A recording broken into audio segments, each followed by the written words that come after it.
Señoras y señores, la Federación Gallega de Karate tiene el placer de presentarles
Señoras y señores, la Federación Gallega de Karate tiene el placer de presentarles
Señoras y señores, la Federación Gallega de Karate tiene el placer de presentarles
Es que en este mandaron uno especial.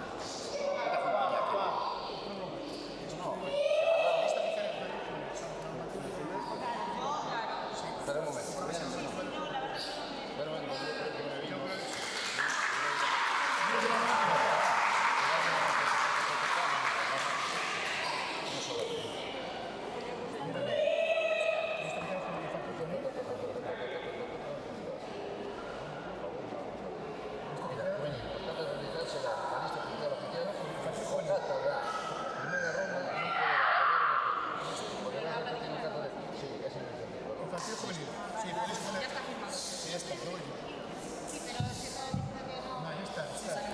Si no, es que sabes qué pasa, hay una programación, porque cambian la normativa.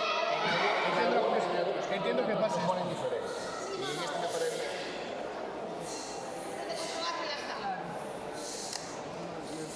No me extraña que los árbitros cazan mucho.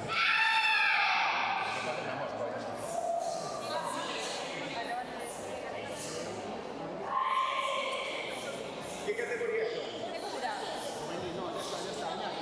Juvenil, está mirado ya, listo aquí.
posso funzione. Posso funzione, il numero.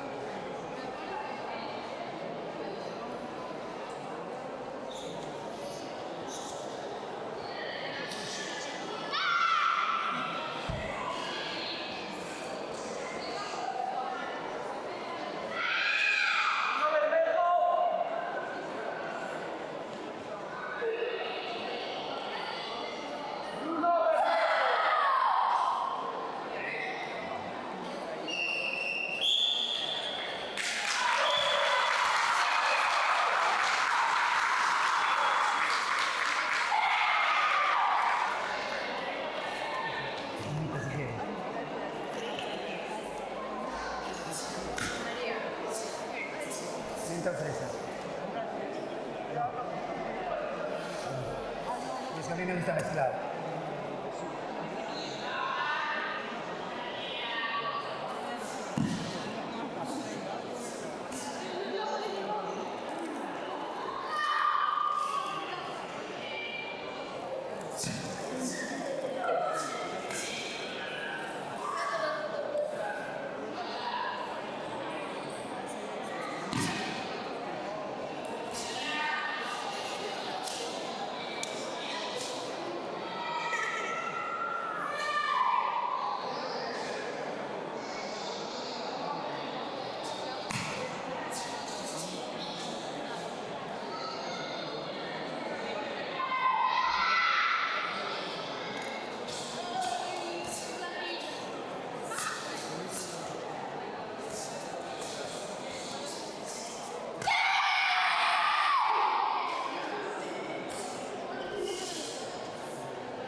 ¿Le toca ya? Ya, no.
Pero sale ahora Artay, sale después.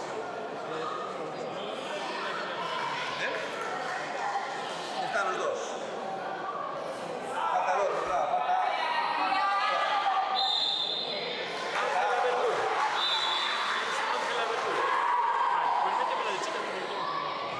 Venga.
boas tardes a todos e a todas.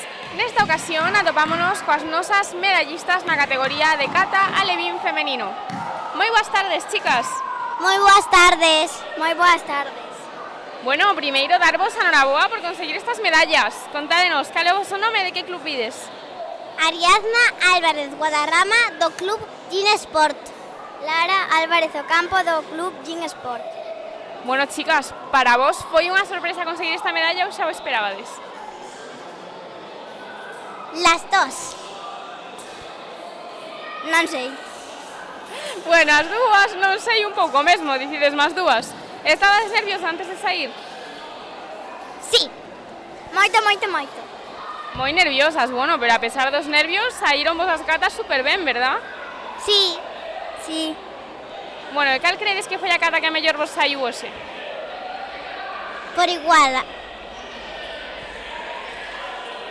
Nida. Nida, moi ben. Bueno, chicas, pues a quen lle queréis dedicar esta medalla?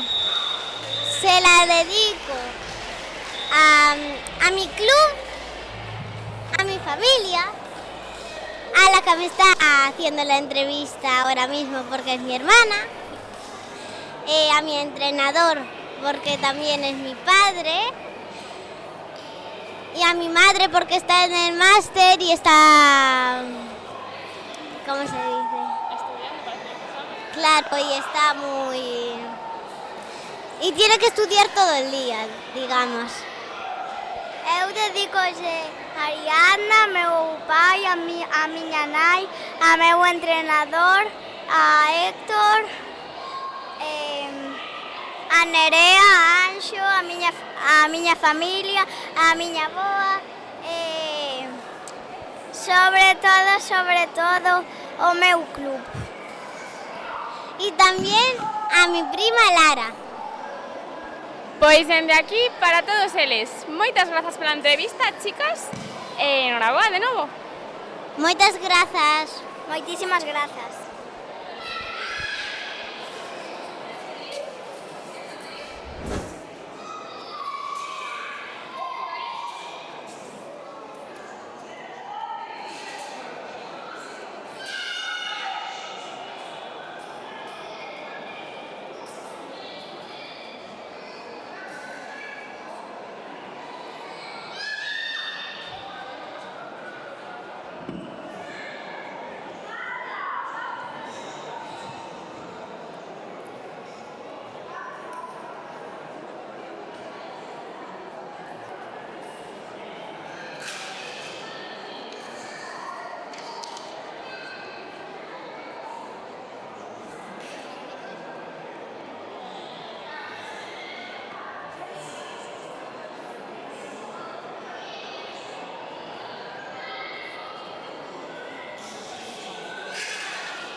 Iván, pero viene ese.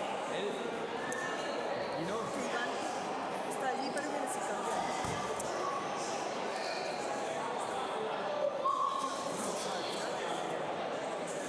Omar.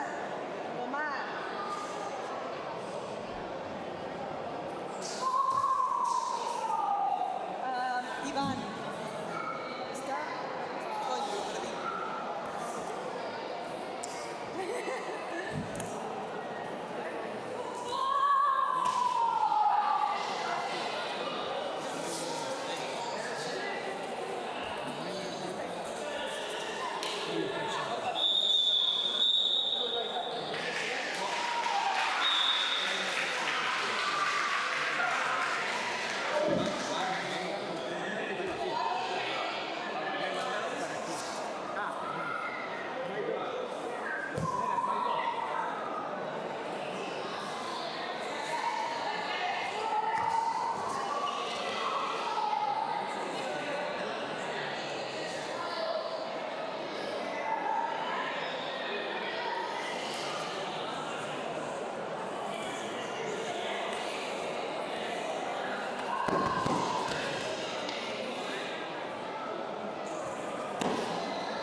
Primer combate listo para salir.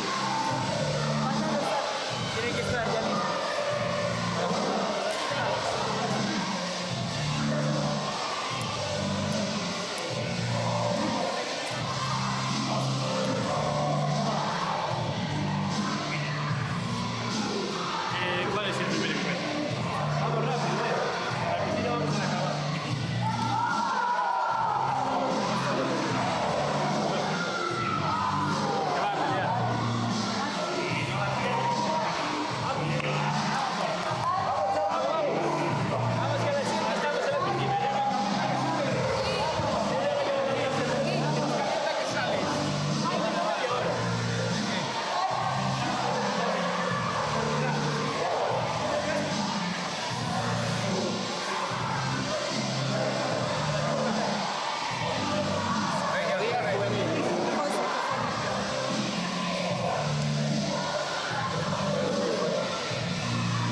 Estoy atento, estoy a todo. Solo tienes que darle un botón.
y solo quedó 1-0. Marcó el Guasari y después fue el Cachi.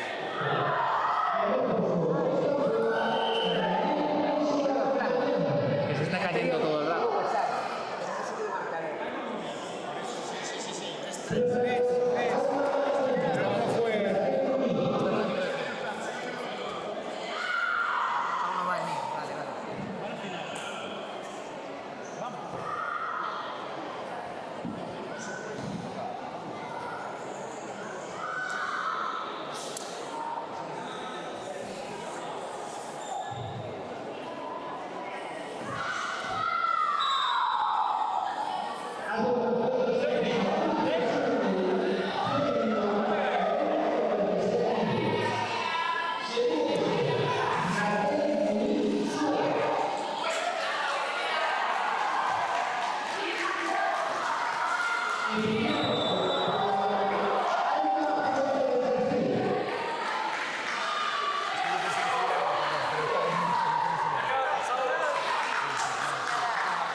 asciende primero la otra.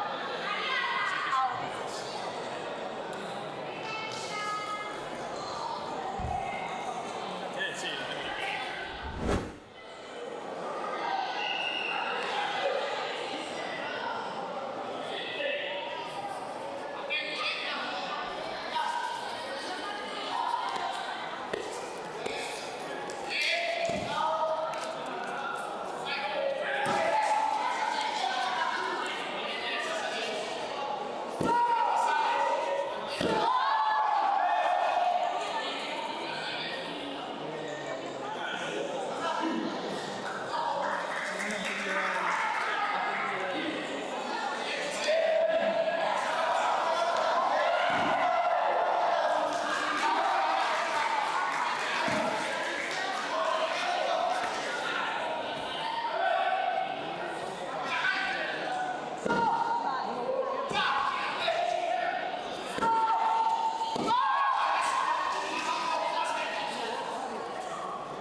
boas tardes a todos e a todas. Nesta ocasión atopámonos con Iñaki, director de arbitraxe da Federación Galega de Karate. Moi boas tardes, Iñaki. Moi buenas tardes. Bueno, o primeiro, gustaríanos comezar a entrevista comentando que foche unha das persoas máis implicadas coa realización deste campeonato aquí en Carballedo. Así que, bueno, coméntanos un pouquiño, que opinas sobre como se está levando a cabo? Pois, bueno, ese tema da implicación é un tema que ven xa de fai bastante tempo. Era unha misión que tiña de facer un campeonato aquí en Carballedo, gracias á colaboración en todo momento maravillosa por parte tanto do alcalde, do excelentísimo alcalde de Carballedo, como da concejala de deporte. Nada máis por ponerlo, fíxose cargo de todo e sin ningún tipo de trabas, fixeron que fuera todo como un carro rodado, igual. Totalmente, iso, bueno, podémoslo ver todos, non? Co ben acollidos que nos sentimos todos aquí en Carballedo. E, ademais, aínda por riba, este é o peche da temporada 2024-2025. Entonces, bueno, que balance farías ti desta tempada? Hay que darse cuenta de eso, que llevamos una temporada en la cual con este ya son 7 eventos deportivos hechos en la Federación Gallega de Karate. Estamos en pleno mes de julio, mucha trabajo, mucha hora de entrenamiento y la verdad, pese a ello, la respuesta de deportistas ha sido muy importante. Era la primera vez que se hacía un campeonato de estas características y mucho más en un concello como el de Carballedo, y solamente el hecho de pensar que han venido clubes de Portugal, han venido clubes de Castilla y León, han venido clubes de Asturias, han venido clubes de Cantabria, una imagen un poquito de lo que se puede llegar a conseguir con un trofeo de estas características. Totalmente, bueno, como ben comentabas, ao contar con deportistas pois de diferentes países, diferentes partes de España, isto tamén supón pois unha subida de nivel tamén para o arbitraxe galego, non? Que ao final solamente están arbitrando en Galicia e pasaron a arbitrar tamén a competidores de fora. Así que, bueno, ti que nivel como director de arbitraxe crees que ten os árbitros galegos?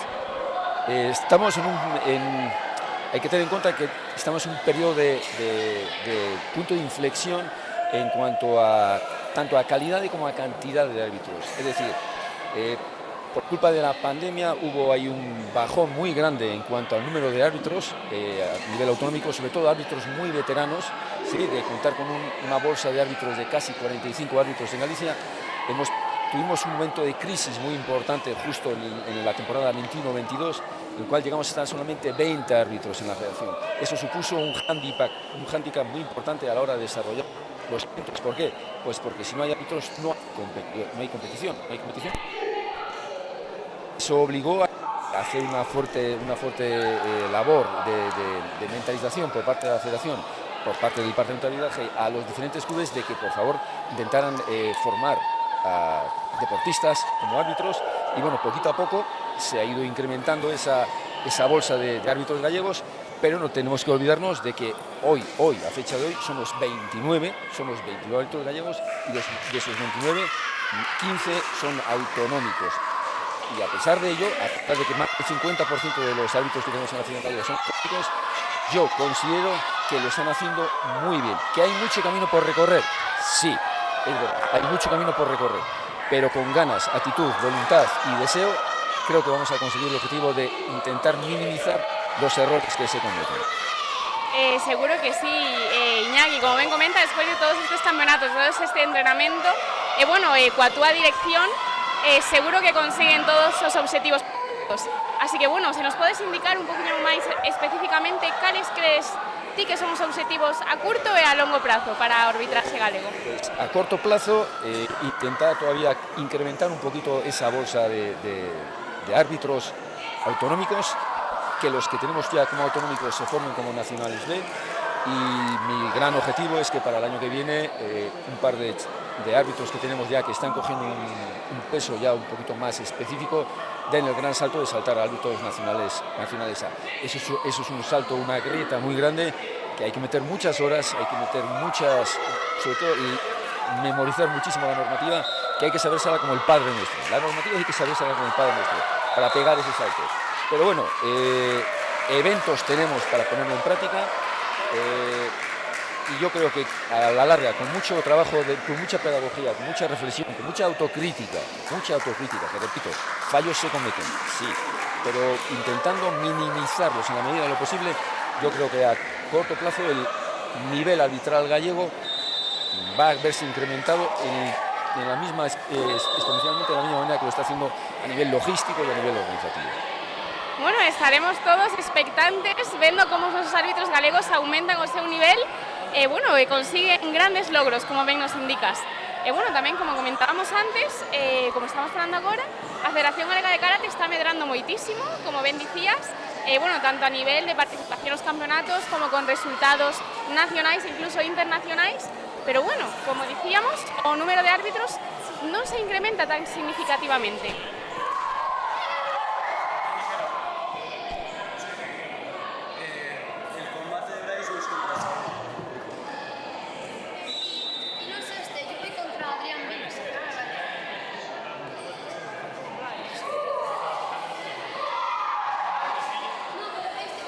Para intentar de alguna manera conseguir que el número de árbitros fuera cada vez un poquito mayor.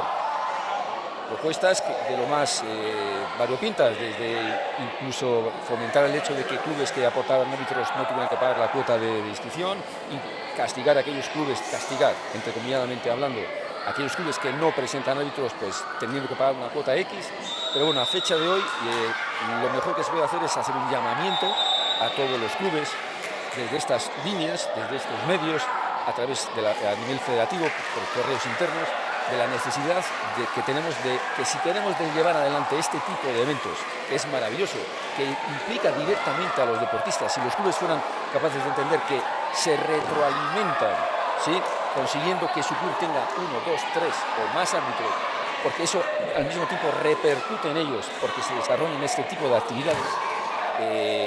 Yo creo que si son capaces de entenderlo, y con que cada club mandara 1 o 2 árbitros, a fecha de hoy no estaríamos teniendo momentos de grandes problemas, de problemática importante para tener que llamar a árbitros de estas federaciones y que nos vengan a echar un cable.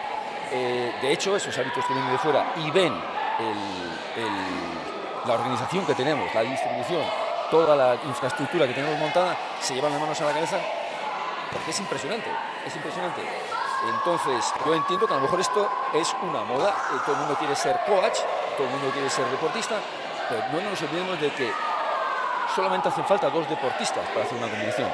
Es que hacen falta 5 árbitros para que esos 2 deportistas hagan un encuentro.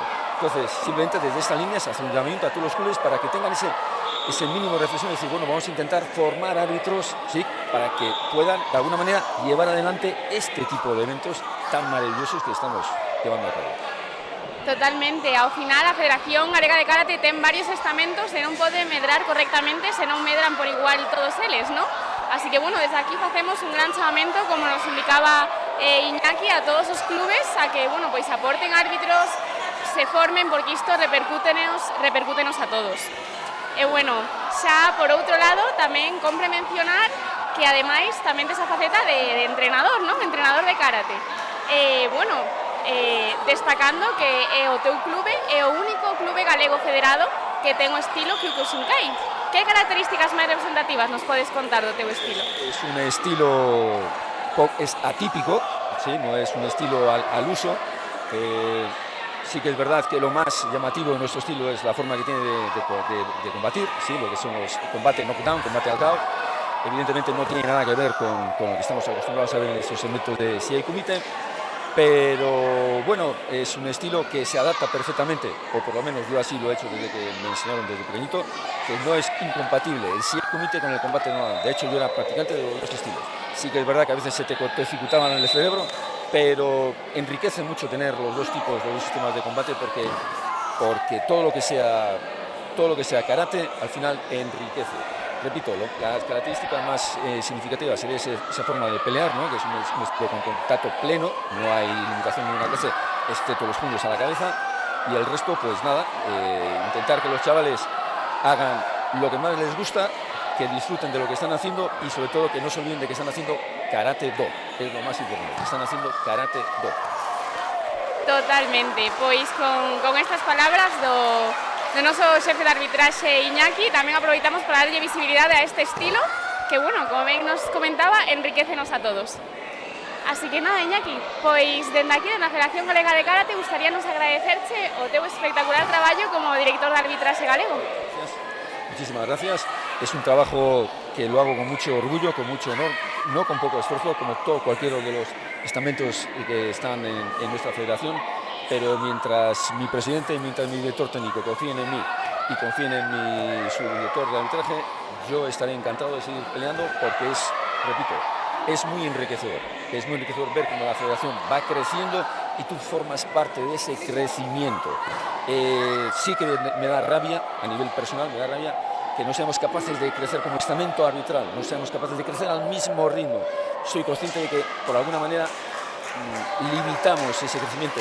Me da rabia que limitemos ese crecimiento porque yo no quiero ser un lastre, quiero ser un empuje. Pois dende aquí, con todas estas chamadas de manifestacións, esperamos que todos os clubes se conciencien e que isto para a próxima tempada xa sexa diferente. Así que, bueno, Iñaki, pois moitísimas grazas pola túa entrevista e vémonos na próxima tempada. Vos.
Esta que es menos 39 o menos 30.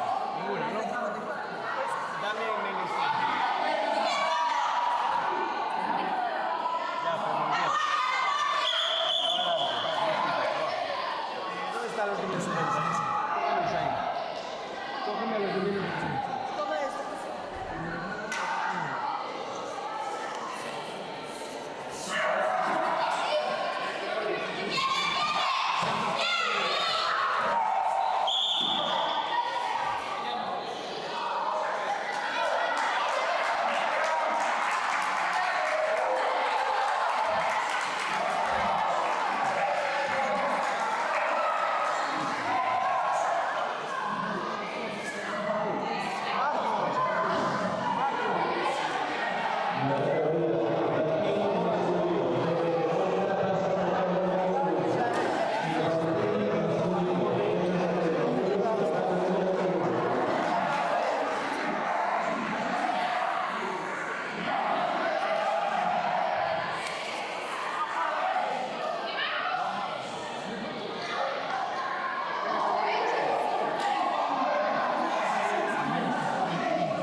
queréis venir,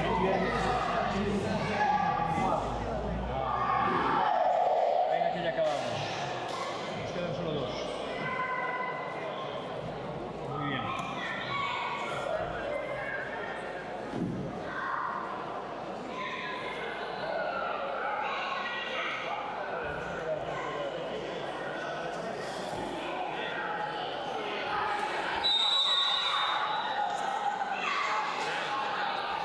Abrimos hasta las 2. Un altavoz. Eso es un altavoz. Ya tratamos de desmontar mañana.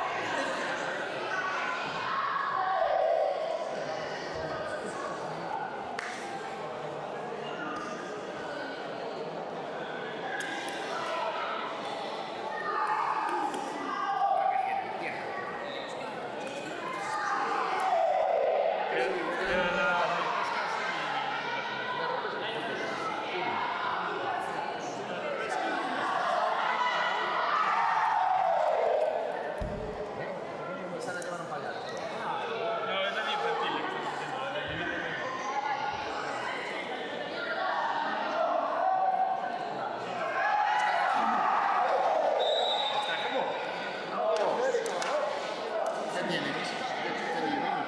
Está cambiando. Preparamos el...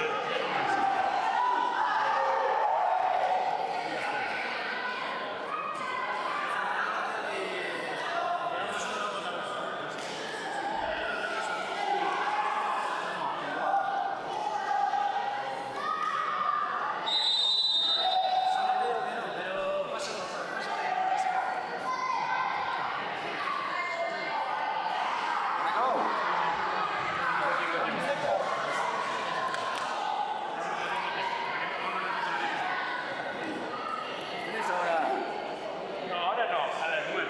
Sí, a las 9. No. ¿Cómo que? Un momento.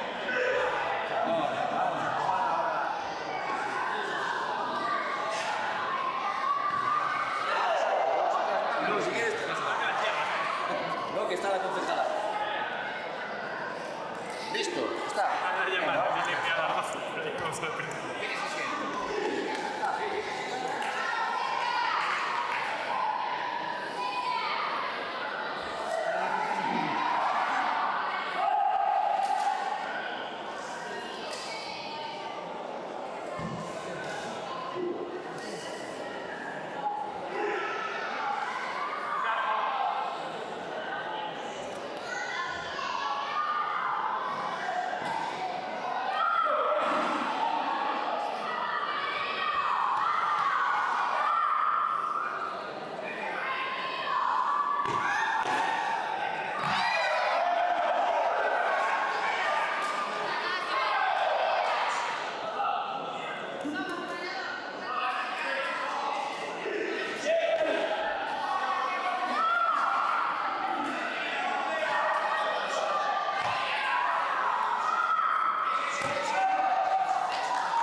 Lucía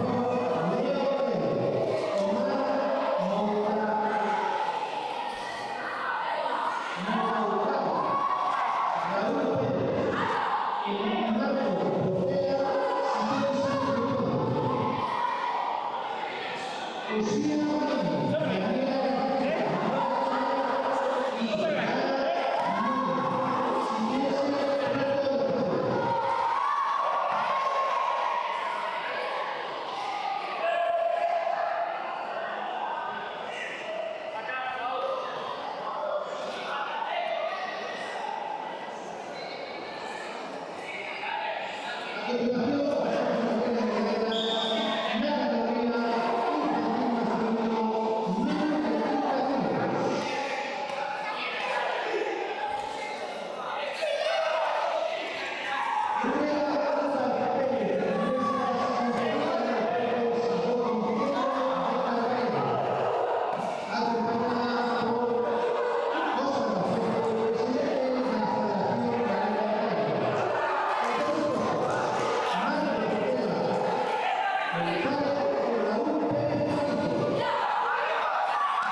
García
Devolver los pines,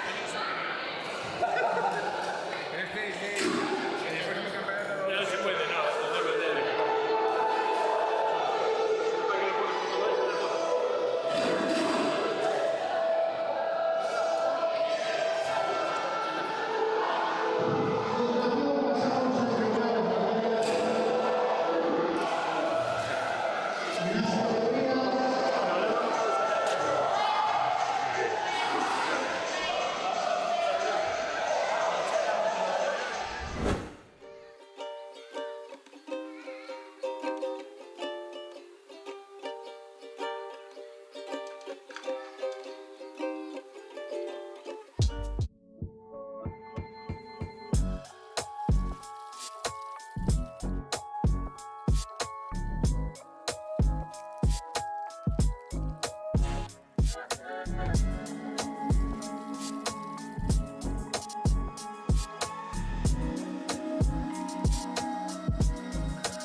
Señoras y señores, la Federación Gallega de Karate tiene el placer de presentarles